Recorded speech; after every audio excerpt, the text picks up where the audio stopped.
ఆంధ్రప్రదేశ్లో గత దాదాపు 2 ఏళ్లుగా సాగుతున్నటువంటి లిక్కర్ సేల్స్ కేసులో ఒక పరిణామం చోటు చేసుకుంది. దాన్ని చాలా ఛానళ్ళు చూపించి ఉండవు, డౌన్ గ్రేడ్ చేసి కూడా ఉంటాయి.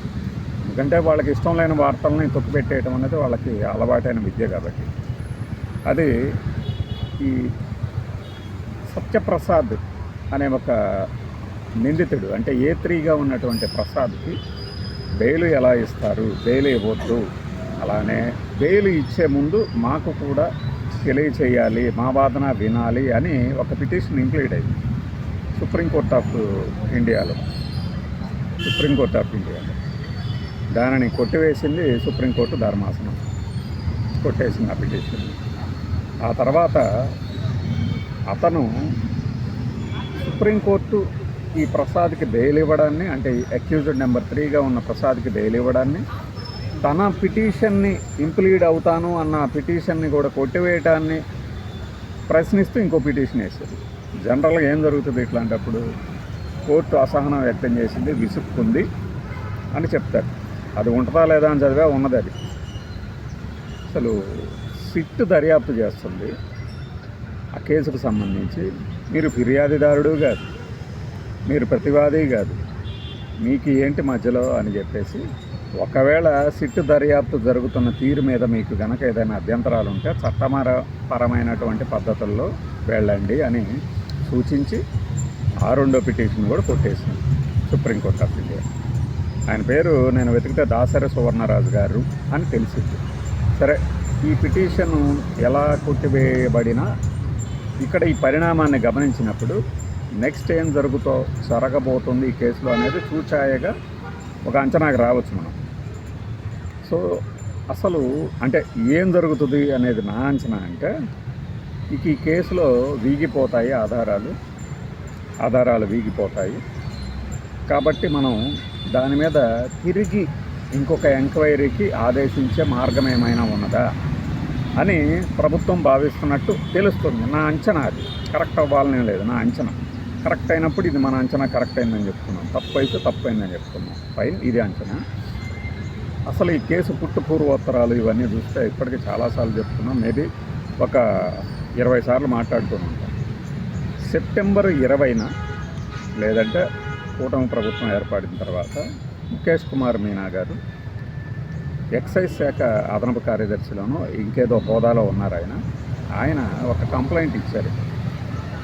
ఆ కంప్లైంట్ 2019-24 మధ్యలో ఎక్సైజ్ పాలసీని మార్చేశారు, విక్రయాలు చేశారు. అలా విక్రయాలు చేయగా వచ్చినటువంటి ఆదాయాన్ని పక్కదారి పట్టించారు. ప్రభుత్వానికి జమ చేసేది కాకుండా వీళ్ళ జేబులో వేసుకున్నది ఎక్కువ అని ఏ పద్ధతుల్లో ఉన్నదనేది ఆయన ఫిర్యాదు చేశారు. ఫిర్యాదు చేసిన తర్వాత స్పెషల్ ఇన్వెస్టిగేషన్ టీము CID ఎంక్వైరీలు ప్రారంభించినాయి సెప్టెంబర్ 23 నుంచి 2024. ఇది జూలై 21కి వచ్చాం మనం. ఆగస్టు సెప్టెంబర్తో 2 ఏళ్ళు పూర్తవుతాయి. ఈ క్రమంలో వారు అనేక మందిని అక్యూజ్డ్గా చేర్చారు, అంటే ముద్దాయిలుగా, నిందితులుగా చేర్చారు. చేర్చిన తర్వాత ఈవెన్ ఒక్కళ్ళు కూడా ఇప్పుడు జైల్లో లేకుండా, ఆ కేసులో జైల్లో లేకుండా బెయిల్ మీద ఉన్నారు. ముప్పిడి అవినాష్ రెడ్డి, కసిరెడ్డి రాజ్ రెడ్డి, అంటే రాజ్ కసిరెడ్డి అంటుంటారు, వాసుదేవరెడ్డి, అప్పుడు డిస్టిలరీస్ బెవరేజెస్ కార్పొరేషన్కి MDగా ఉన్న వాసుదేవరెడ్డి, వీళ్ళ ముగ్గురు పేర్లు ఉన్నాయి. విజయసాయి రెడ్డి గారి పేరు, మిథున్ రెడ్డి గారి పేరు, ఇంకా చాలామంది పేర్లు కూడా చేర్చారు, చెవిరెడ్డి భాస్కర్ రెడ్డి అని, ఇంకా రకరకాల మంది. అందరికీ బెయిల్ వచ్చాయి. అసలు ఈ వ్యవహారంలో ముందు నాకు బెయిల్ ఇవ్వండి అంటే ఒక ఆ వ్యక్తిని సుప్రీంకోర్టు ఆఫ్ ఇండియా, మీరు చేసిన మామూలు నేరమా, అప్పుడే ఏంది, మీరు అవినాష్ రెడ్డి ఉన్నాడు కదా, ముప్పిడి అవినాష్ రెడ్డి, ఆయన కూడా రానివ్వండి అప్పుడు చూద్దాం అన్నారు. దాన్ని పట్టుకొని ఇది లీగల్ పరంగా ఒక ట్రయల్ జరుగుతుంటే మీడియా ట్రయల్ అద్భుతం, మీడియా ట్రయల్ ఇంకా అద్భుతం. లీగల్ ట్రయల్ని మించిపోయి బయట తీర్పులు ఇచ్చేసేసారు. ఇది చాలా పెద్ద నేరం అన్నారంటే ఏంటండి ఇది, ఎంత పెద్ద నేరం కాబట్టి అలా అంటారు అంటే అనుకుంటా ఒకళ్ళనొకళ్ళు రాగాలు తీసుకోవటం, ఇలా చేసుకుంటూ పోయారు. చివరికి సుప్రీంకోర్టు ఆఫ్ ఇండియా లేదంటే ఆ ధర్మాసనం ఏవైతే వ్యాఖ్యలు చేసిందో ఆ వ్యాఖ్యలు చేసిన 2-3 నెలల్లోపే ఆయనకి బెయిల్ వచ్చింది. సదరు ముప్పిడి అవినాష్ రెడ్డి వచ్చాడు విదేశాల నుంచి, ఆయన అరెస్ట్ అయ్యాడు. అరెస్ట్ అయిన తర్వాత ఆయన్ని ఆయనకి బెయిల్ వచ్చింది. ఆ కేసు వరకు ఇప్పుడు ఇది స్టేటస్. దానికి అనుబంధంగా లిక్కరు రవాణా టెండర్లు, అంటే ఇక్కడి నుంచి అక్కడ దాకా కేసుల్ని రవాణా చేయడానికి టెండర్ పిలవటం, ఎవరెవరు సంస్థలు, ఈ సంస్థల ఖరారు విషయంలో కూడా స్కామ్ చోటు చేసుకుంది. లేదు, రేటు ఎక్కువ పెంచేసేసి వాళ్ళకి అప్పచెప్పారు. 19 రూపాయలు ఉన్నదాన్ని ఏకంగా 35 రూపాయలు చేశారన్నారు. 19 నుంచి 35 అంటే ఏకంగా 35 చేసి ఉండొచ్చు, కానీ దాని ద్వారా లబ్ధి పొందారు. 192 కోట్లు, లేదనుకోండి 200 కోట్ల వరకు ఈ కారుమూరి సునీల్ అని, కారుమూరి వెంకటేశ్వరరావు గారి అబ్బాయి లేపేశాడు. అతనితో పాటు వీళ్ళు మళ్ళీ నిందితులు అంటూ మళ్ళీ వేరే ఎంక్వైరీ జరుగుతుంది. ఈడీ కూడా దర్యాప్తు చేస్తుంది, కస్టడీ తీసుకుంటుంది, విచారిస్తుంది, అన్నీ చేస్తుంది. ఈ క్రమంలో చోటు చేసుకున్న పరిణామం ఇది.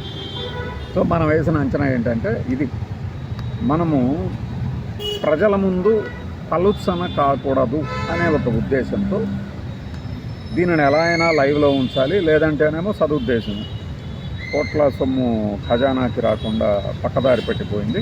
ఇప్పుడంటే మనం పక్కాగా అన్ని విక్రయాలు లెక్కలు చేస్తున్నాము, రవాణా టెండర్లు కూడా చాలా తక్కువ రేటుకే వేసాము, ప్రజల సొమ్ము దుర్వినియోగం కాకుండా చూస్తున్నాము అనే ఒక సదుద్దేశంతో ప్రభుత్వం మళ్ళీ దీని మీద ఇంకొక కోణం నుంచి ఎంక్వైరీ చేయొచ్చేమో అని ఆలోచన చేస్తున్నట్టు అనిపిస్తుంది.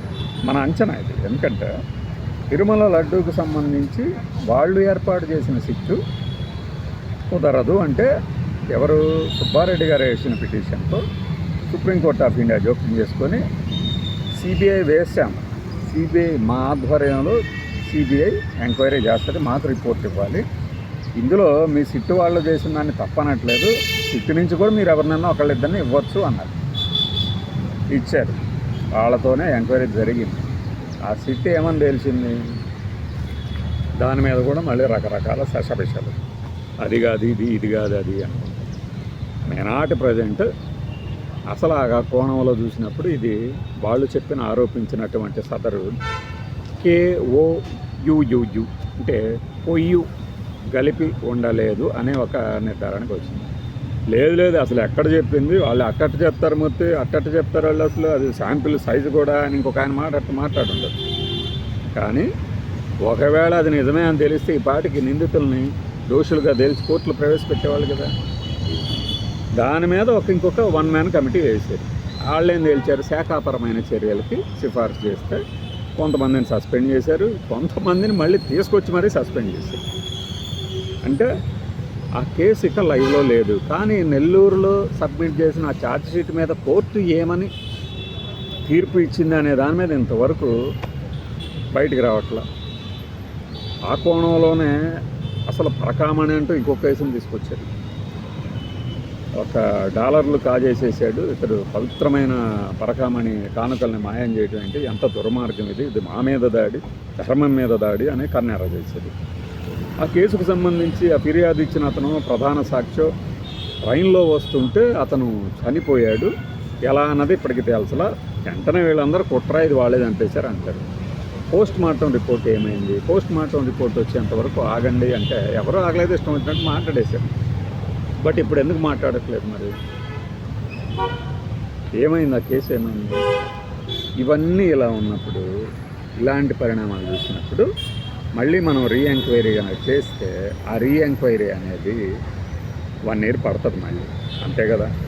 తరో ఎంక్వైరీ అంటే క్షుణ్ణంగా పరిశీలించాలంటే అప్పటిదాకా దర్యాప్తు చేసినటువంటి వాళ్ళ రిపోర్ట్ స్టేటస్ కో తీసుకొని అక్కడి నుంచి మొదలుపెట్టరు ఎవరైనా. అది పద్ధతి కూడా కాదు. అలా జరిగినప్పుడు మళ్ళీ మొదలాడుతుంది నాటకం. ఇది నా అంచనా.